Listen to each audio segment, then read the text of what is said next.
know where to offer or how to operate as this world, but the Spirit Himself knows our needs at the right time. Intercede all our behalf inside and groaning too deep for words. And John 7, and He who searches the hearts knows what the mind of the Spirit is, because the Spirit intercedes for God on behalf of God's people according to God's will. And we know with great confidence that God is deeply concerned about us. We believe that God is always concerned for us. Causes all things to work together as a plan for good for those who love God and those who are called according to His plan and purpose. For in Him we live and move and have being. Sabi ko na saan, even some of you could have said, for we are indeed His offspring. Yung ba, kung bibigyan namin ng title or tema ng ating pag-aaralan sa salita ng Diyos, madala po tayong pakinggan. Yan, wala yung title, wala pa kasi natin. Sente naman ganito natin. Ang title natin ay it's kind of a question. Sabi doon, sabi na natin basahin, what to do? What to do when you don't know? Parang kulang yan. Ang title mo natin, what to do when you don't know to do? Wala. Nagdagan mo na, what to do when you don't know what to do? Kung sa Tagalog, anong gagawin mo kung hindi mo alam ang gagawin mo? Diba? Parang ito. Kulang yan. Tayo na natin. What do you do when you don't know what to do? Or what to do when you don't know what to do? Anong gagawin mo daw kung hindi mo alam ang gagawin mo? At sabi doon, sa panahon ng pagsubok, sa panahon ng karamdaman, sa panahon mga depression, anxiety, ano ang gagawin mo? Sa ibang katanungan, anong gagawin mo? Hindi mo naman alam ang ginagawa mo. And I believe we can all relate to this question because most of us been to that situation before, or maybe some that is your situation right now today. And we don't know what to do when you don't know what to do. You're facing a major decision before, sabi doon, or maybe now, right now. Example, sa business decision making natin, sa business nagkaroon ng crisis, or sa workplace natin, nagkaroon ng crisis, you need to decide sa family, you need to decide sa pipiliin mo, ang pamilya mo, ang karoon mo, ang trabaho mo, ang ministry mo. Sabi doon, sa finances mo, nagkaroon ng crisis, nagkaroon ng finances at decision. At sabi doon sa relationship decision, did you know that would impact your life? Sabi doon yung pumapasok yung tanong na what to do when you don't know to do, or what to do. Yan. Parang sabi natin, crisis sa finances, sa family, at lalong hindi ang pinakamahirap, crisis sa health. Naniniwala ba kayo doon? Marami ang mga bilyonaryo sa buong mundo at sa balitang karamdaman at nasa stage 5, stage 4 na cancer at may kanin ng buhay. Hindi nila alam ang kanilang gagawin. Dahil kahit sila ang pinakamayamang tao sa buong mundo, hindi naman kayang tugtungan ang kayamanan nila ang kanilang buhay. Pero ang sabi nito, alam mo ang dapat mong gawin pag ang buhay mo ay nasa Kristo Jesus. Hindi ba natin palakpakan ng Diyos sa mga? Kasi once na pinagkakaroon mo sa presensya, ikaw ay lalayo sa pananampalataya mo sa relationship mo kay God, hindi mo na alam ang gagawin mo. Tulad na nakaraang beses natin yung prodigal son. Nung lumayo siya sa kanyang ama, ang daming decision making ginawa niya. Gusto niya kay paano ay nagpapay ng buhay, nagpakasasa, nagpakasaya, nagpagulong sa bisyo. Hindi na alam gagawin itong naubos na lahat. Kasi lumayo siya sa kanyang ama. Ganon din sa ating mga Kristyano. Pag ikaw ay lalayo sa presensya ng Diyos, diyan na papasok ng hindi mo na alam gagawin. Ito ba? Sabi doon,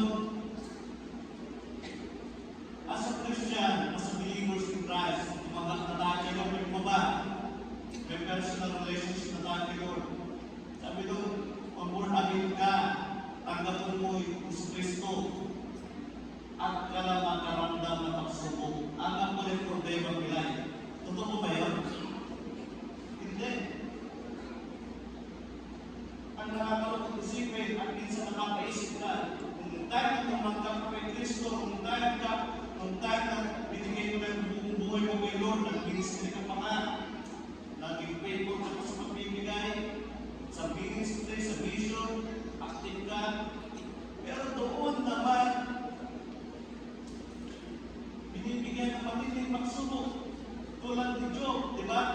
Kung tayo na masagana si Job, kung tayo na nasa kanilaan, tayo na kinala ang pangalan ni Job, anong sabi ni Satan, ni Jesus Christ, sabi ni Jesus, nakikita mo ba ang si Job? Sumusunod siya sa akin. Pero ang sabi ni Satan, sumusunod lang naman si Job, dahil lahat ng bagay ay nasa kanya. Kaganyagan, kayamanan, sabi doon, napakaraming kayamanan, ari-arian. Alisin mo lahat, sabi ng away, Jesus Christ. Alisin na lahat, tumitil story short, nangyari, nawala ang kayamanan, nawala ang ari-arian, nawala ang lahat ng anak niya, at magkasakit pa siya. The question is, kung hindi na lang gagawin Job, sumunod pa ba siya kay Lord o hindi na siya sumunod? Sumunod. Kaya minsan hindi namin alam na mapatanong tayo, Lord, anong gagawin ko? Kung masagana ka ngayon, malakas ang katawan mo ngayon, na-expand ang territory mo ngayon, ibago ng gamit ngayon, praise the Lord, hallelujah.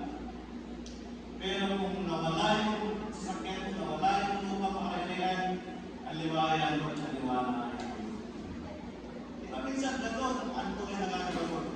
Pero ang tunay na nananampalataya, kahit hindi mo nakikita ang katutunan, hindi mo alam ang nangyayari sa buhay, nananatili ka pa rin, na pananampalataya mo ay kumakapit sa ating Panginoon sa Kristo ng buhay. Hindi ba natin palakaran ng Kristo?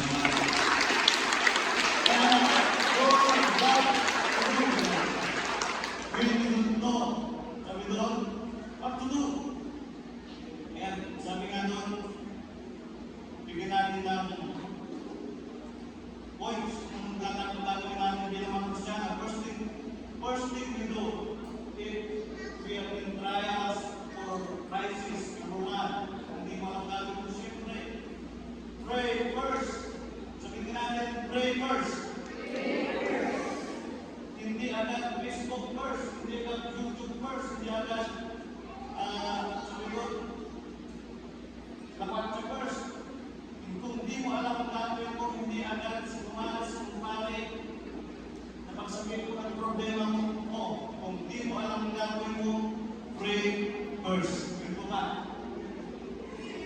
Hindi last option ang panalangin, but the prayer is your number one and first option. Ito ba? Yan ang number one na gagawin mo. It should be our natural reaction. Sabi ng prayer should be our number one action in times of crisis, not our last option. Ito, hindi mo gagawin last option. Hindi mo gagawin bumbero. Ang panalangin, ito ba? Lord, saan ang kukuha ng pagpalang kuryente? Lord, saan ang kukuha ng pag-tuition sa mga anak ko? Lord, saan ang kukuha ng pag-tulog sa appliances ko? Lord, saan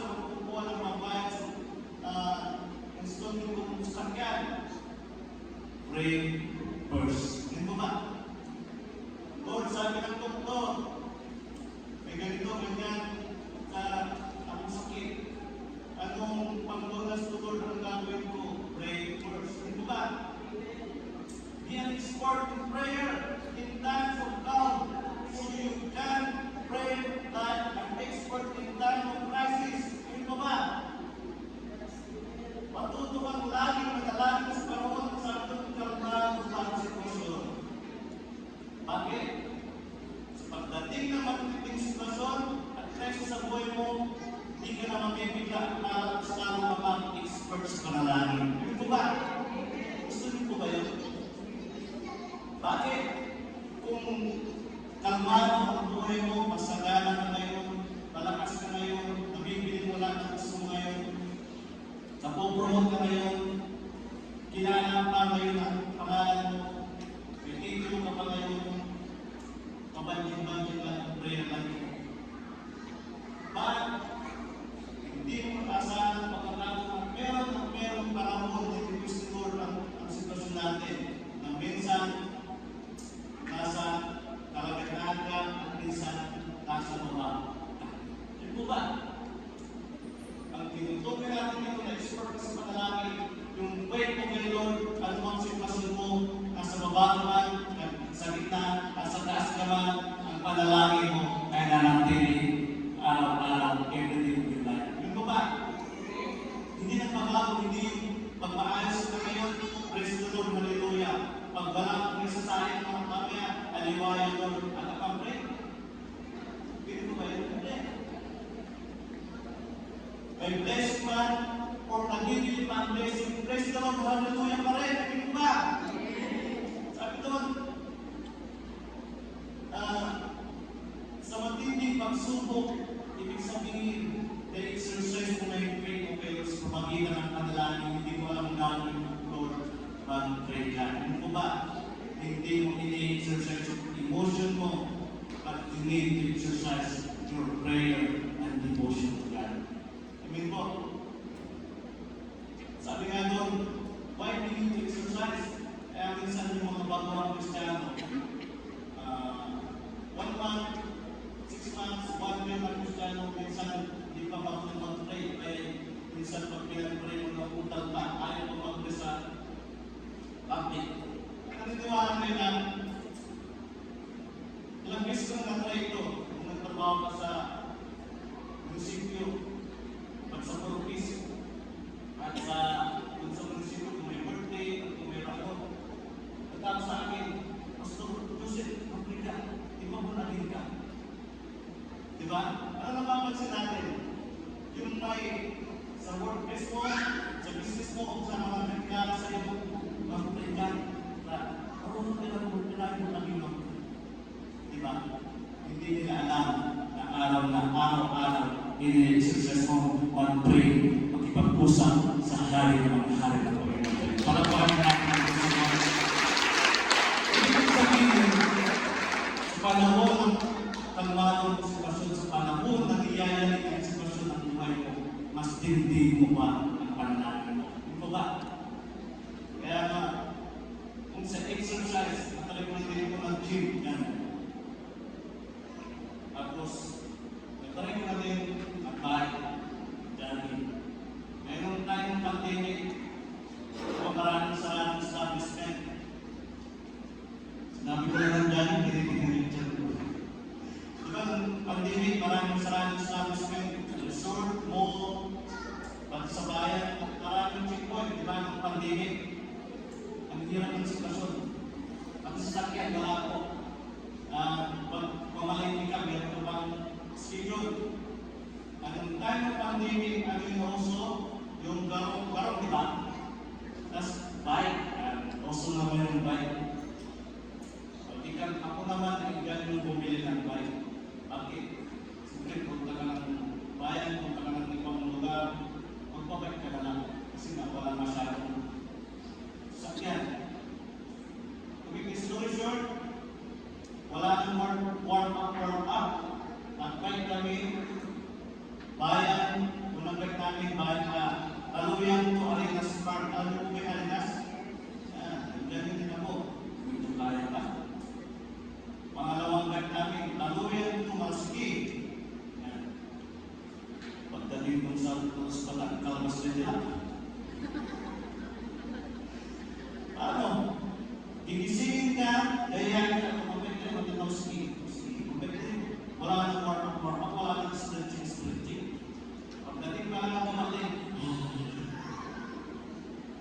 tapos pagdating ang bayan, ang ginawa, narinda agad. At pag-uwi, dyan na naman sa makatag, dito na yan. Akdanan, kanan, ibang church.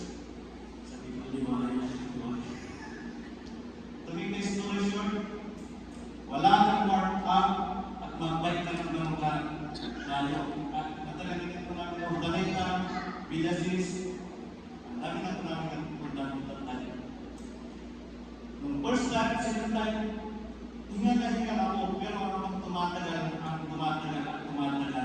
nasasanay ang baga mo, nasasanay ang gusto ang katawan ko, hanggang kaya mo ng mapagkumalay. Ganun din sa panalangin, sa umpisa, ikaw nanghihina ng tulupagay o pagsubok, anumang sitwasyon, sa umpisa, nananalig ang katawan natin, ayaw mong manalangin, gusto mong mag-reflex, ayaw mong manalangin, gusto mong mag-YouTube, ayaw mong manalangin, gusto mong manood ng TV, sa umpisa lang yan. I-exercise mo, everyday, na manalangin, 5 minutes, 10 minutes, 15 minutes, hanggang isang oras ay kaya mo makipag-usap sa hari ng mga hindi ba natin palakang ng isa? Ibig sabihin, hindi mo lang exercise pray. Kaya pag minsan, inimbitahan ka sa pasyon. Kaya, lalo sila mag-pray. Sisters kayo, isip na, si pastor lang. Si pastor na lang. Napapansin nyo yun. Kaya minsan, mayroong kabataan na pinag-pray ng foods. Brother, when you pray the blessed foods, at kung gabay mag-pray, kung pala, hindi niya alam. Kung anong mag-pray sa akin niya, anong mag-pray niya?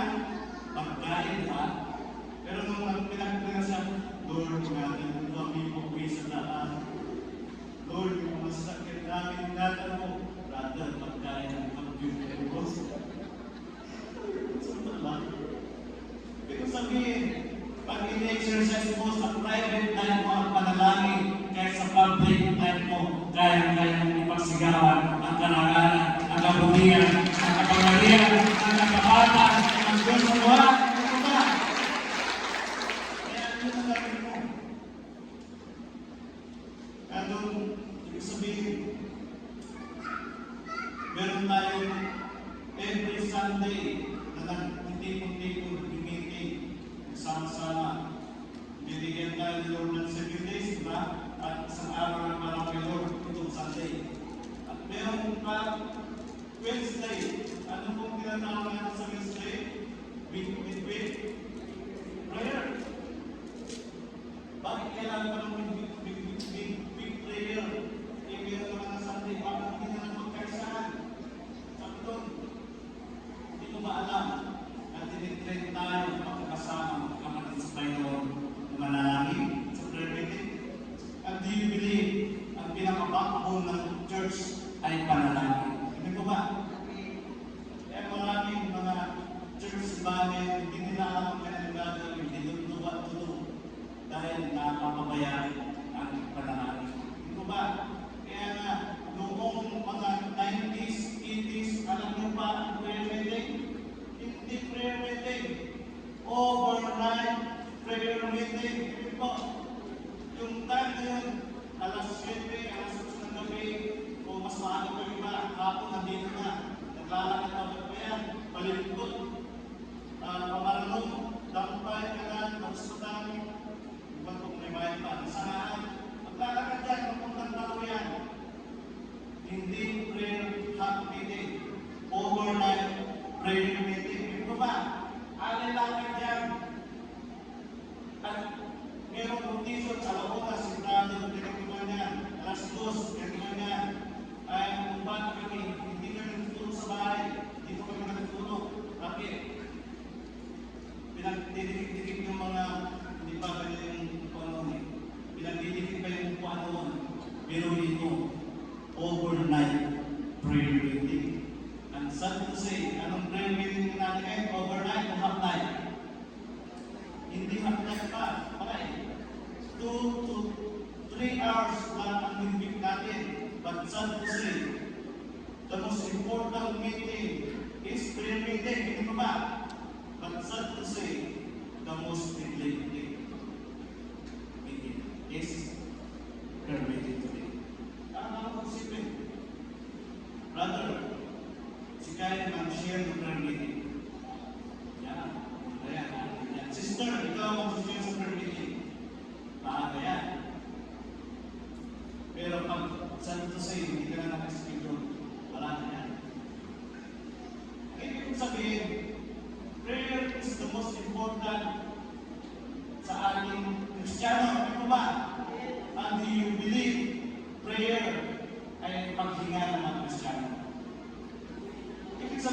Kristiyano ka, may relationship ka kay Lord, pag hindi ka nag-pray, palaktaw-laktaw ang pag-pray mo, ibig sabihin, palaktaw-laktaw ang paghinga mo spiritual.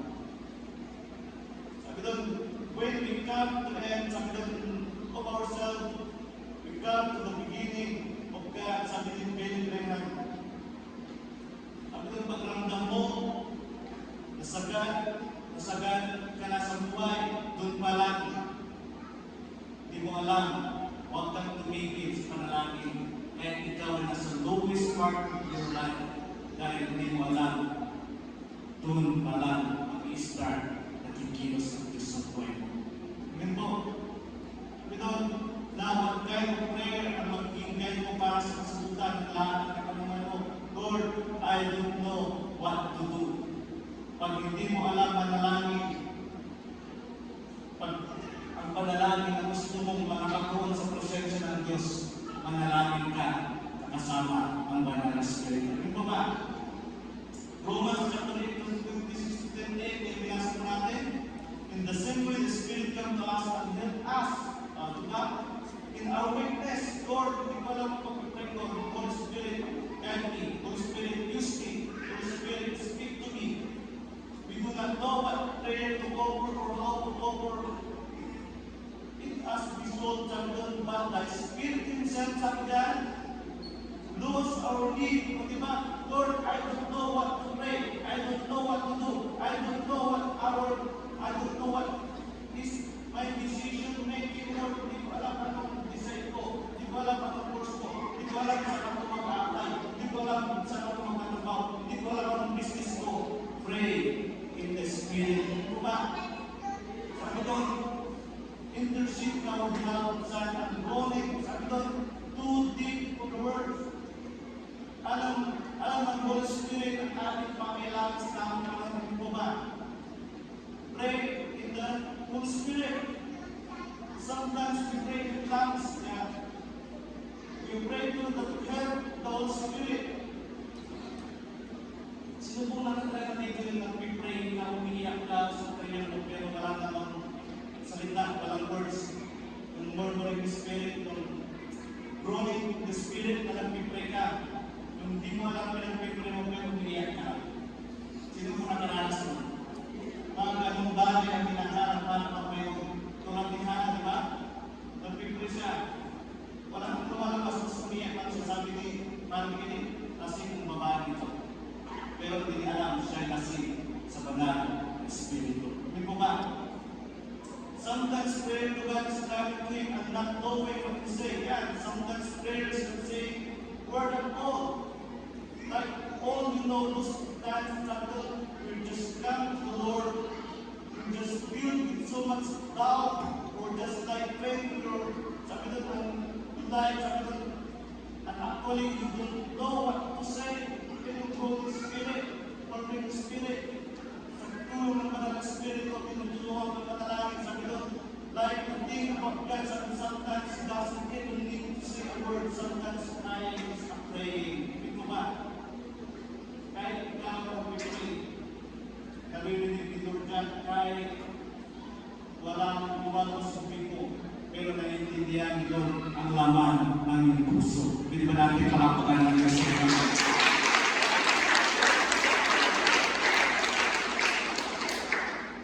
Knows what those tears mean without even saying a word. So sabi doon mo know, sometimes, yun ang kailangan prayer. At pagdating sa prayer mo, I don't know what to do. Merong mga prayer na single stop sinabag ka na ni Lord. Merong mga prayer na buwan pa, sasabihin ni Lord. Merong mga prayer na taon. Merong mga prayer na dekada na hindi ko sinasagot ni Lord. Hindi ko ba?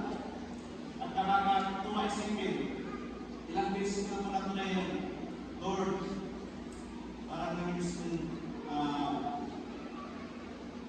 makatikim ng donut. Hindi ko sa bahay. One time, hindi ko ubos pa rin sila, hindi ko maalala kung saan sila nunod sila pastora at sila buhay pa sila nunod. Nandito ako sa bahay. At pag sabi ko, Lord, gusto ko ng donut. Pero bata pa ako, mas masarap man eh, nandun ng konti.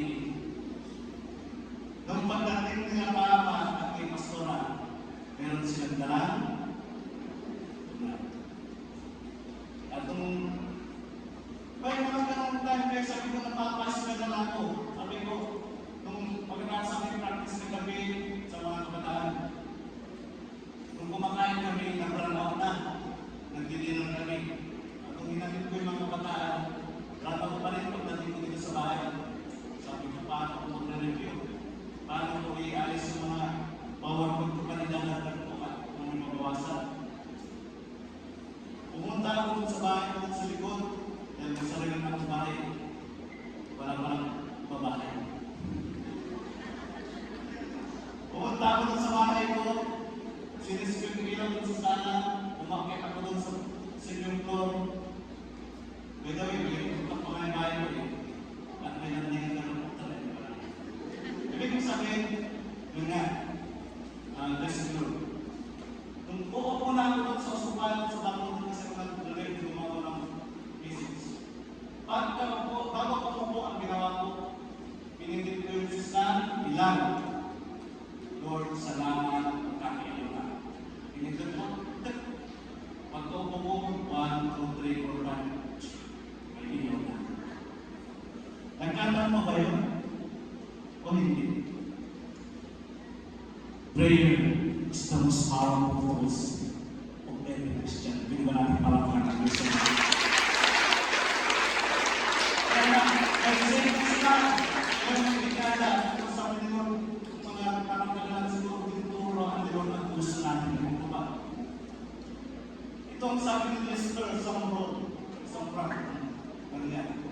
sabi niya, Sister, the devil is not afraid of your talent. Kahit itong pinakatalent ng tao sa mundo, he afraid of your prayer life. Kaya ba? Ito pala yun. Kaya, Lord, I don't know what to do. You must pray. Hindi mo ba alam sa panahon ng pagsubok sa pagluhod mo, kahit inuulan ka ng magiging pagsubok, nagiging parin mo ang panalangin. Hindi mo ba? Kaya sabi ni Mr. Samuel, the devil is not afraid of your talent, kahit ang ganda ng boses mo, kahit limang beses pa mag-hire, kahit mag-drugs ka, tumasok yung iba't ng state, kahit yung gitara, kayakin mo, kahit yung keyboard, tapos kahit yung tamburin, kalipan nila, mga tamburin nila, hindi yan ang tinitingnan ng Lord. Ang tinitingnan ng Lord, ano ang prayer life mo sa private life mo. Ito ba? Kasi hindi ka nakatapo ka ng kaaway kung ang tao mo hindi na nanalangin. Sabi doon, a prayerless Christian is a powerless Christian. Sige, ito kasi pala. Ang kaaway, rejoice when your altar is full. Sabi doon, your greatest enemy is not the devil. It's a part of that confuses to pray. At sa kanan, demons recognize voices that know God. They flee from people who live in their peace. Kung meron tayong mga cellphone dati, mas mabilis, picture na lang po natin. Kasi, do you believe na ang mga trupa ay kilala nila ang kanyang pastor? Ganon din, ang pastor kilala na dahil mga trupa niya. Meron sa ibang bansa, mga turista, tinatawag ng mga trupa, ayaw lumaki. Kahit ang tao mga turista, bigyan ng pagkain, ayaw lumaki. Pero, kung tumayo na yung pastor, at nagsabi lang siya na tinawag ng mga tupa na sitakbuhan yung mga tupa. Bakit? Alam yung mga tupa ang boss ng kanilang pastor. Ganun din po, alam ng kaaway ang boses ng mga mananampalataya na nananalangin sa Diyos na buhay. Ito ba? Sabi doon sa verse 7, and he who searches the hearts that knows what the mind of the Spirit is. Sabi doon, because the Spirit intercedes of the Spirit before God on behalf of God's people in accordance with God's will. And we know with great confidence that God who is deeply concerned about us, because all things to work together as a plan for good, sabi doon. For those who love God, those who are called according to His plan and purpose. Do you believe na si Lord ay concerned sa iyo? Si Lord ay nabibis niya ang pagtawag sa kanya ay bunay. Sabi doon, if there's a moment in your life that you don't know what to do, you must pray. Sabi ko ba? In good times or in the bad times, pray. Yan, makikita natin lahat ng when you are in sorrow, what you need to know? Isa pa. Pray. When you are happy, masaya ka, ilabas ka lang. Pray. When you are healthy, pagkakit mo. When you are in sickness, when you are in crisis, when you are blessed, when you are demoted, when you are promoted, pray, pray, pray, pray, pray. Palakpakan mo natin ang Diyos ng you must pray.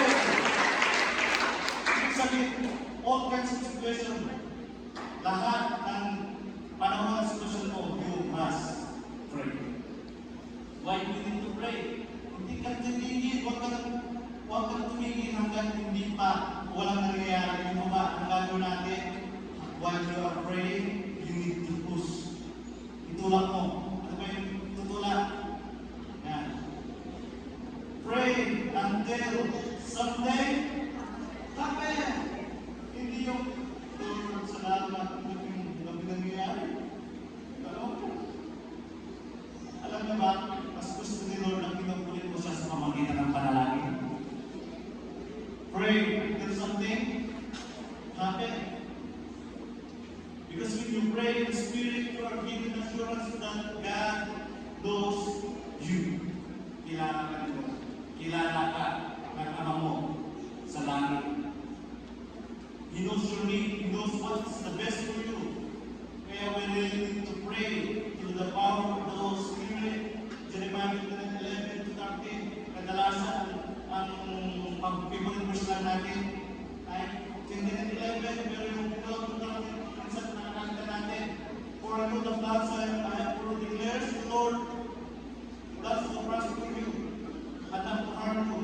That's the hope and future. At sabi doon sa verse 12 to 13, then you will call to me and come and pray to me, and I will listen to you. Ito sabi ni Lord.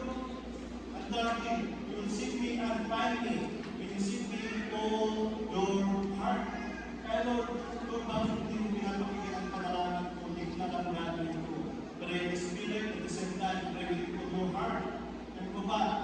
Kasi sabi nga lang, kaya anong talent mo, kaya anong runong mo, anong talento, anong aras mo, hindi ka pakikinggan ni Lord. Pakikinggan ka sa pamagitan ng Holy Spirit at sa pamagitan ng puso. Kaya ang promise to this pa, right? Trust in the Lord with all your heart pa rin. Sa Jeremiah 11, when you search for me with all your heart naman, you will find me, sabi ni God. Sabi doon, pray with all your heart. At sabi ni John Bunyan, diba yan, Bunyan? Without your heart, prayer is like a sound without life. And the heart will never pray to God unless it is lifted by the Holy Spirit. Yan sabi ni John Bunyan, sabi doon, pag di daw galing sa pusong panalangin mo, para ka lang nag-iingay at walang nabuhay mo. Ano ba? Kaya sabi ni John Bunyan, ang panalangin na galing sa puso ay mas malapit tinutulungan ng banal sa iyo. What to do when you don't know what to do? Sabi nga doon, things we must do if we are in trials and crisis. Number 1, pray first. At pangalawa, second. Sabi nga natin, masahin ang tuloy ko. Trust the Word.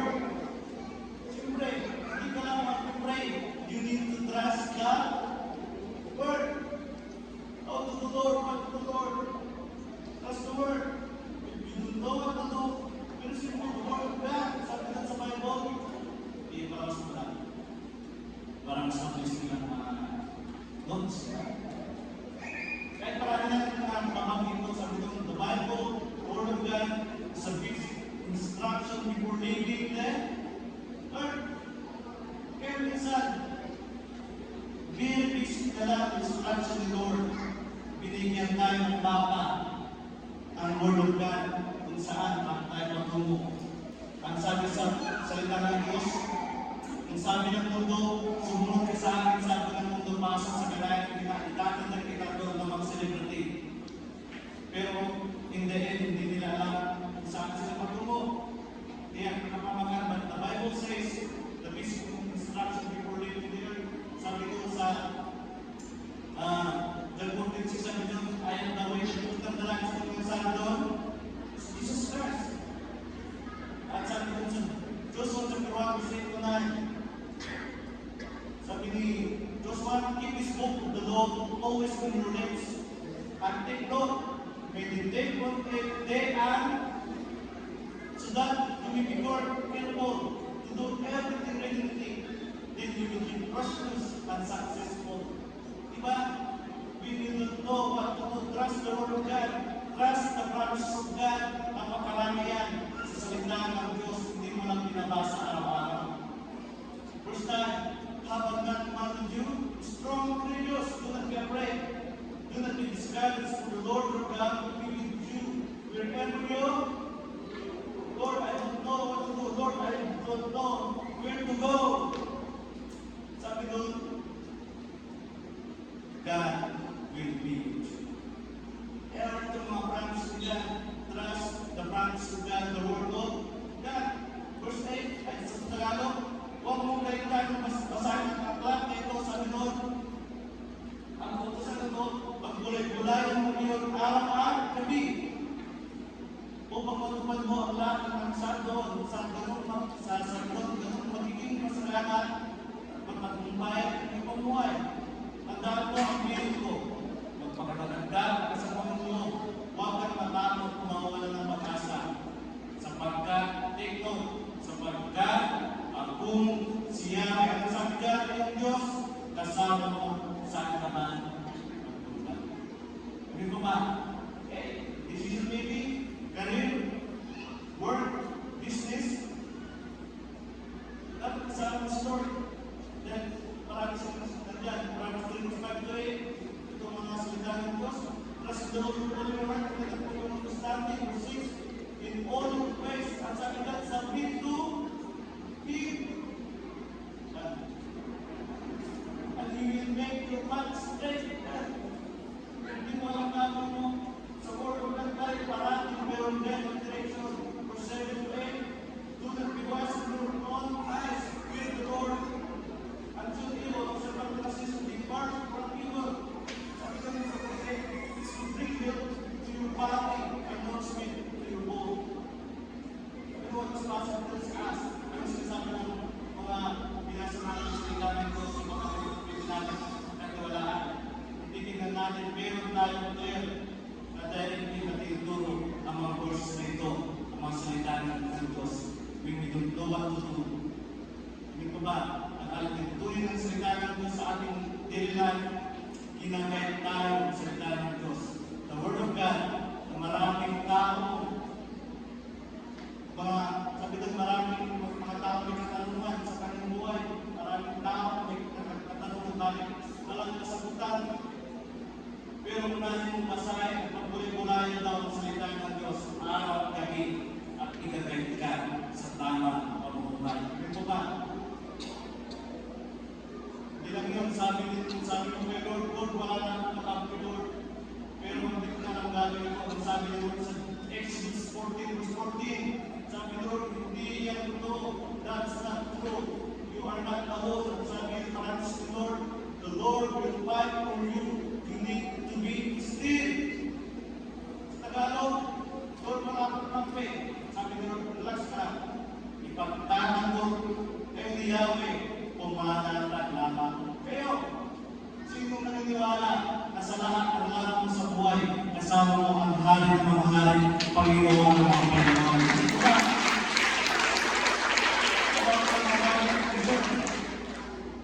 Sabi ng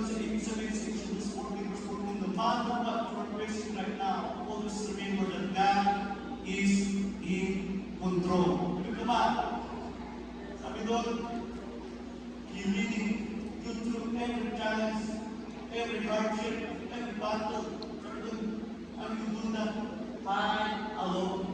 Ibig ko ba? Hindi ka nag-isa. The Lord will fight for you. You need to be still. No matter what your facing, sabi doon, God's in control. Lord, bagsak ako kami sa finances. Wala kami nakasahan. Subukan namin. Pero sabi ni Lord, I am Jehovah. Papa, I am your great provider. Sisikip ko rin ito sa Tagalog na ito. Chapter 9, verse 8. 8-9. Sabi doon, magagawa ng Diyos na pasangganan kayo, take note, sa lahat ng bagay. Now, this morning, sino gusto mag-claim ng salita ng Diyos sa mga? Hindi po, sabay-sabay natin mag-claim. Masahin natin sabay-sabay. 1, 2, 3, go. Verse 8. Magagawa ng Diyos na pasangganan kayo sa lahat ng bagay at hindi pa sino kailangan upang sumagay kayo para sa mabuti gawa.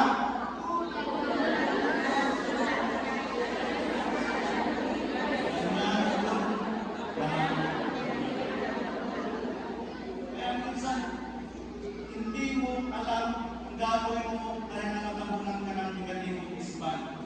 Para maklaro ang isipan mo, hanapin mo sa sandalan. Diyos, ito ba? Lord, nangingiram mo, physical, mental, spiritual.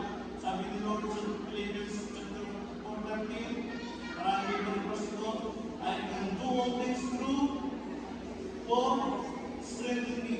Kaya merong mga athletics na nanalo sa paligsahan ng racing at buwan. At meron naglagay siya ng band sa kanyang noo. Piliin niya ang sport card, sabi niya, I can do all things. Sabi niya, paano ka nanalo? Yung time na nauna na yun, meron ng nauna sa'yo, pero paano mo nauna sa'yo at ikaw ba nag-champion? Sabi niya, very simple, I have Jesus and legal sport card and say, I can do all things through Christ who strengthens me. Sa mga Pilipinas natin. Sana. Sabi doon, when we don't know what to do, anong unang gagawin natin? Pray first. Pangalawa, trust the Word. Trust the Word of God. Pangatlo,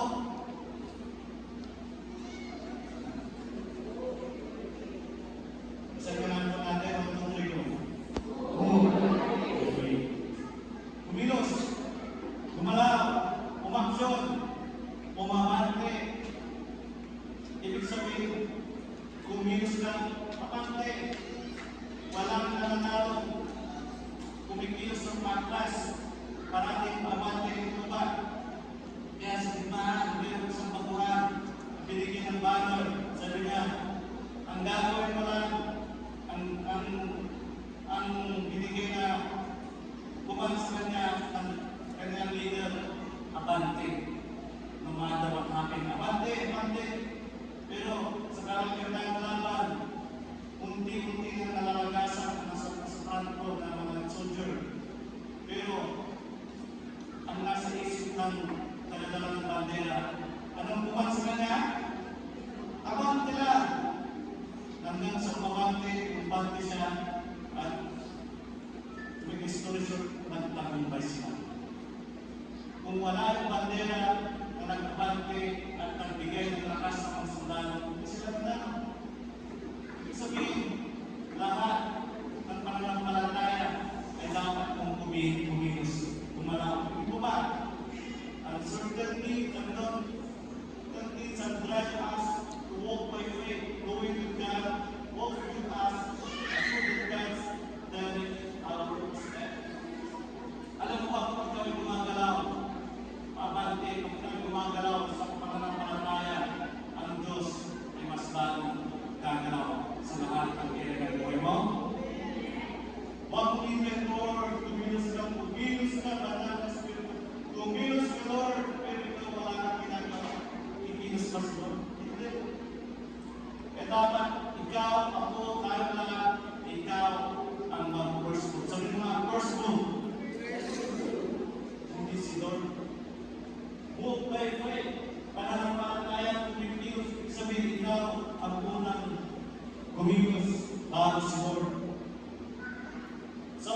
27:23, sabi doon, the Lord directs the steps of the godly in the light and the deeds of their lives.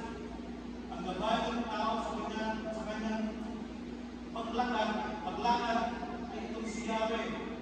Kung nais na itas sa gawain niya, ang Diyos kagalak. For in Him we live and move and have our being. Sabi na, as even some of your old have said, for we are intended as offspring. Ibig sabihin niya, if you're alive, ikaw ay gumalaw sa pangkampantay, kumilos sa ito ba? Kaya may kasabihan, galaw-galaw para hindi. Anong kasabihan, galaw-galaw para hindi? Pag may problema ka, galaw-galaw para hindi ka makapunta ng kaaway. Ano ba? Pag may sakit ka, maramdaman ka, galaw-galaw sa pananampalataya para ikaw ay pagaling ng Diyos. Ano ba? May mga financial problem ka, galaw-galaw sunod sa Panginoon dahil meron nilaan si Lord na kasaganaan hanggang ito'y maging dalawin ka ng pagpapanan. Ano ba? Ibig sabihin, don't get stuck in your situation. Kumalaw ka. Don't get stuck in the situation mo kung hayaan na stuck ka sa kalagayan mo yun. Pag sinabi, move by faith, don't get paralyzed by fear. Huwag kang patay sa takot, tumawa ka by faith. Ito ba? Don't get down with worry. Don't get overcome by anxiety. Don't get overcome by depression. Isa na yun. Pero dyan ha. Kalaban.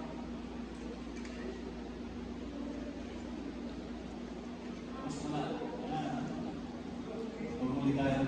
Sabi doon, pag sinabing move by faith, hindi lang, at marami natin ang move by faith. Move, I can move the mountain, di ba?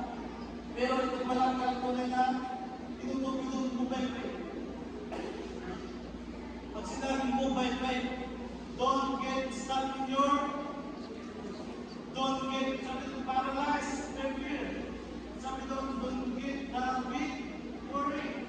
Sabi doon, don't get overcome by anxiety. Don't get overcome by depression. Don't get, sabi doon, overwhelmed by overthinking. Because ang kaawin natin, He is a power of life. Sabi mo ba? Kaya overthinking malala ang binibigay ng tao sa ating isipan. Nagkakagera sa Israel at sino kalaban na ngayon? Iran. Nagkakagera sa Ukraine at Russia. At may possible sa China at Taiwan. Pero matadami ang Pilipinas na. Lord, sabi doon, nakapagsalaba ng mundo. Ibig sabihin, nagpupunting malalaki agad ang lahat ng problema. Lahat yan ay kaya mo magtagumpayan. Ikaw yung malalaki. Ecclesiastes chapter 11 verse 4, sabi doon, don't sit there watching the way. Do not do your own work. Don't stand at clouds, yet with your life. Diba? And ayun ang faith ng Lord, kumalaw ka sa ibang translation sa NLT. Farmer who wait for the perfect weather, never plan. Ito naman. If they watch every clouds, they never harvest. Diba? Yung tawag, nakasanayan na tsaka na, mamaya na, hanggang marami. Minsan, nagiging gano'n din ako, pero sabi doon sa mga karamihan, ang naghihintay sa pagtigil ng hangin ay di kailan makapagkasip ang ganang bindi at ang nag-aalala sa patatagpulan ay di makapagkakain. Yung mga nagsasakaraw natin ito na pag umuulan ka, maganda na, ibig sabihin, hindi ka na magsakap, hindi ka na magtraktor, kasi maraming tutupa. Pero kung hindi mo may ulan, at hindi lang kapalaman ng magtatanim, hindi ka talaga magtatanim. Sabi doon, 2 Corinthians chapter 5 verse 7, kung we walk by faith and not by sight. Sapagkat ang umuhay na ibalik sa pananampalataya, hindi sa bagay tayo sa nakikita.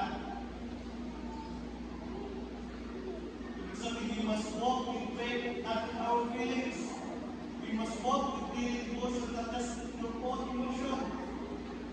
Napakarami sa Bible na by faith, nung pinili nilang umilos, pinili nilang sumunod sa Panginoon, ay may ginagawang miracle sa Lord. Do you believe every time na umilos ka sa pananampalataya, si Lord ay meron ng inahanda para sa iyo? Hindi ba natin palakpakan kayo sa mga ito? Every time na ginagawa ng Lord ay umilos. Kung sinabi ng Diyos ni Yahweh kay Joshua na mababagsakin ng wall of Jericho, umuulan ba sila sa wall of Jericho o nilibot nila ang wall of Jericho? Di ba nilibot? How many times na inibutan nila ang wall of Jericho? Ilan po? Mas malakas. Ilang times inibutan ang wall of Jericho? 7 times. Hindi na ba napapansin? Sa isang linggo, ilang araw? Ibig sabihin, the word 7 is a God's number. Hindi ko ba? Kaya, minsan kung naglalaro kami ng basketball, ang parating number ng t-shirt pa ay number 7 sa jersey ko. Because God's number.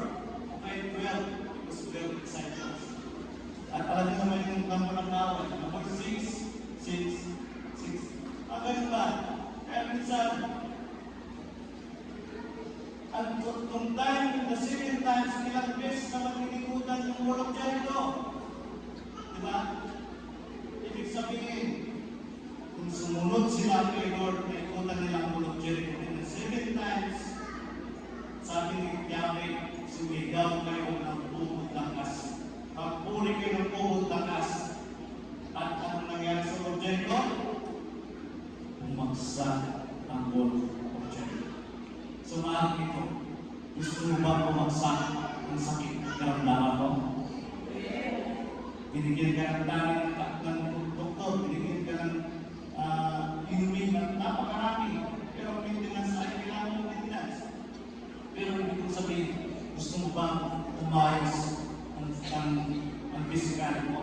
Gusto bang magkaroon ng kumpletong kagalingan ni Jesus name? Kumilos ka sa pananampalataya. Gusto mo bang magkaroon ng financial breakthrough? Not just financial breakthrough, financial freedom. Parang tayo. Pwede ba? Gusto nyo ba magkaroon ng financial breakthrough? Gusto nyo ba magkaroon ng financial freedom?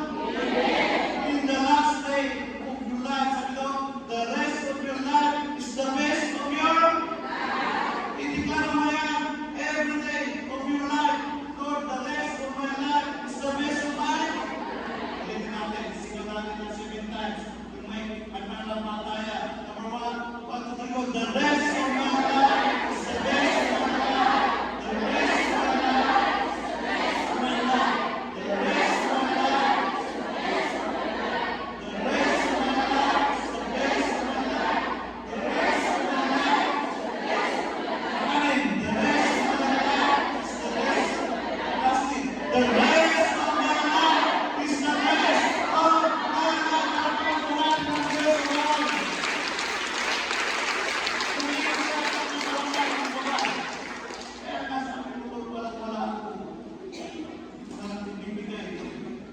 Kaya minsan meron nagbigay sa box o carry box.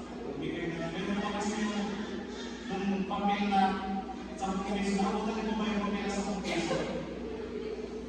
Lord, ko na lang yung papel na 10 piso. Lord, ibalik mo ito, Lord. Ibalik mo ito, Lord. Paglabas na sa church, may kumangin. May lumilipat na 10 piso. Gusto ko nang binalik ko. Ibig sabihin, minsan, pag nagbigay ka, huwag mo nang pakialaman.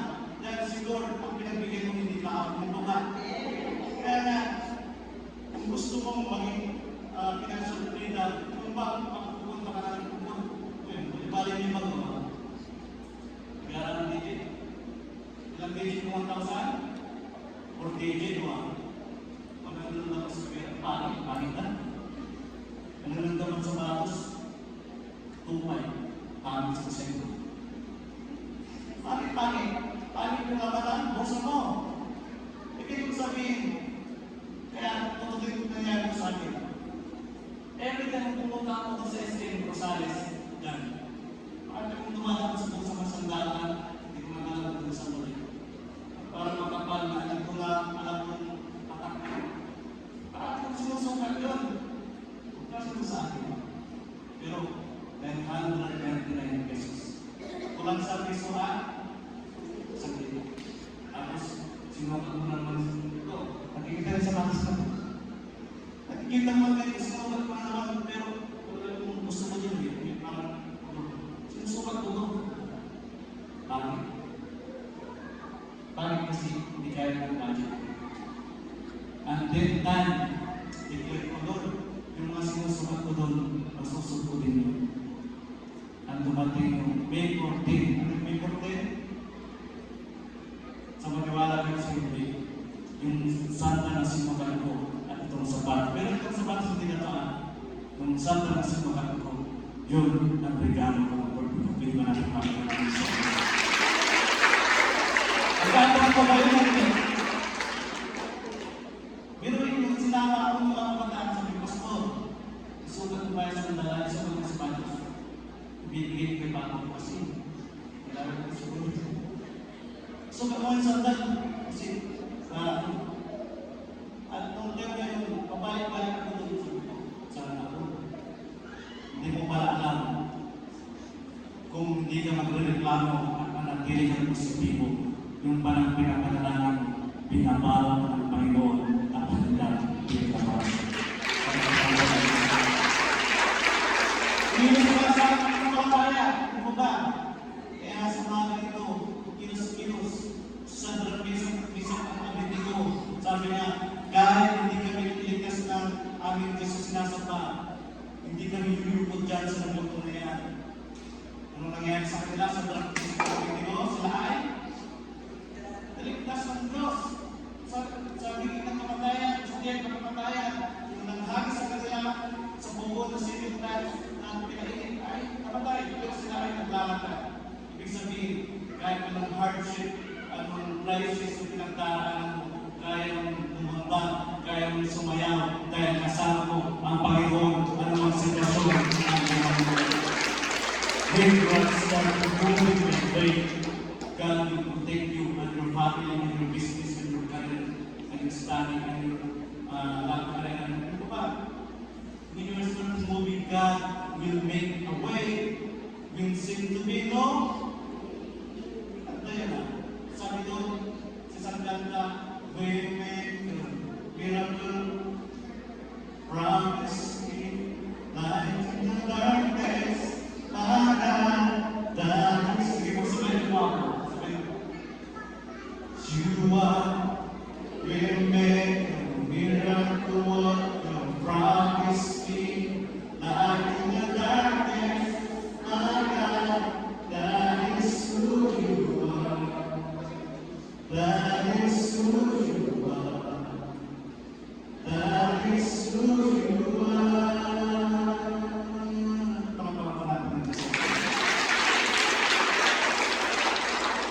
Ang last thing yan, kahit hindi mahaba. Siyempre, kung dinuduwag ko na, Lord, ito na lang gagawin ko. Mag-focus ko kay Lord. Last day, last but not the least, sabi doon, fix your eyes. Ganito? The author and finisher of our faith. At sinabi, fix mo. Fix mo pa tayo. TV, fix mo pa kayo tindahan. Fix mo pa kayo tindahan. Nakafix natin. Nandiyan na. Pag sinabi fix, ituon, ibalik, i-concentrate mo, lahat ng lakas mo, lahat ng talent mo, lahat ng energy mo, ituon mo at bubuhay mo sa Panginoon. Fix, sabi doon, your full attention to Jesus. Ibalik mo ang attention mo kay Lord. Fix your attention on what God is doing. Hindi mo ba? Then what peace mean? Don't be self-absorbed. Sabi doon, huwag mong hayaan umiikot ang mundo sa sarili lamang ang kanan. Puros ako lang ako. Lord, mahingi po ng Lord. Dapat si Lord, lagi, hindi mo nang mabago sa sarili mo ba? Kaya nakatuloy kay Lord. Hindi sa sitwasyon. Kaya na, Hebrews 12:2, sabi doon, fixing our eyes on Jesus, the founder and perfecter of faith, for the joys before Him, He endured the cross, sabi doon, scoring the chain, and sat down at the right hand of the throne of God. Sa Tagalog, puntaw natin ang ating paningin kay Jesus. Sa kanya, ang sakalan at ang panagpantay mula sa pulang hanggang katapusan. Dahil sabi doon, kagalakang naghihintay sa kanya. Hindi niya nalintaan na sa doon. Ang kahiyan ng pagkamatay sa krus at siya'y may nakakabot sa kaso. Diba? To fix our eyes to Jesus, we must prioritize Him in our thought, in action. Pag sinabing fix, making Him the central focus for our lives. Pag sinabing fix, this involves actively engaging with His Word, seeking His Word, kingdom first, and allow Him to influence our daily choices. Hindi mo ba? Yan ang fix. At sabi nga doon, don't be drowned by externality. Don't compare yourself to others. Every time na nawawala yung panahilo ka na ng bagay, pero nag-i-start ka na mag-compare. Kaya kung complain to your situation, nag-complain ka na bakit yung sitwasyon mo na nakikita mo, hindi na si Jesus. Don't be controlled by envy. Nagsiselos ka na, naiinit ka na bakit? Hindi na kay Lord ang puso mo. Nandun na sa things, nandun na sa gamit, nandun sa katabi mo, nandun sa kapwa mo tao. Don't compete with yourself to others. Kahit sino, ang tao, walang natatao sa pag-compete. Ito ba? Buti pa siya, Lord, pero na, bakit ako single pa?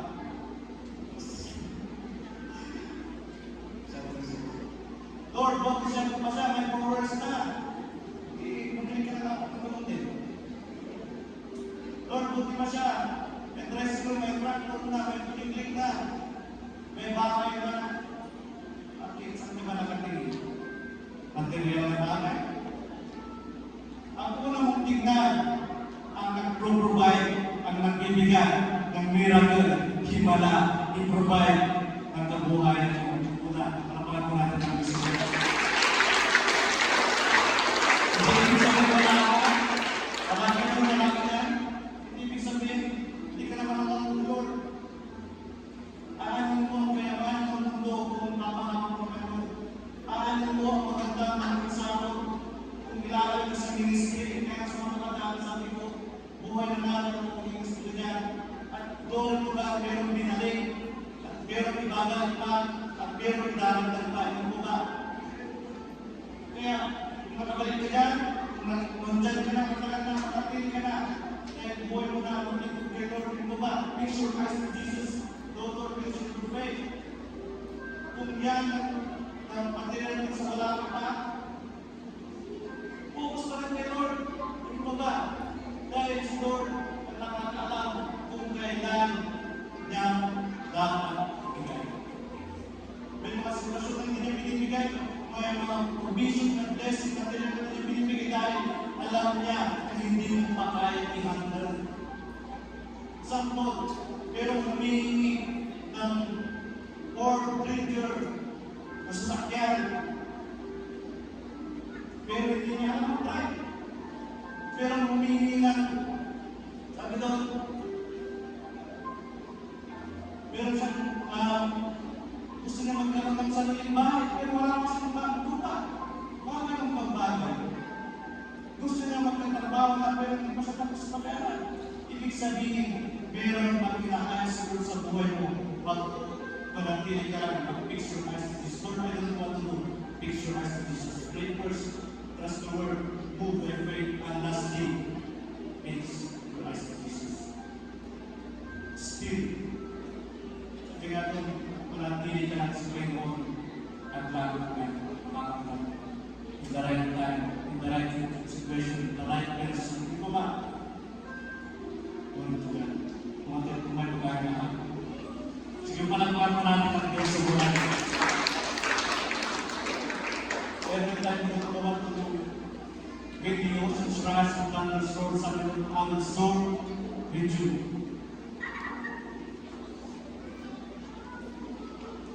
Push tayo ng sabi natin si Steve. Ay ito mga ladies. Verse 1. Sabi na, Lord, hindi ko alam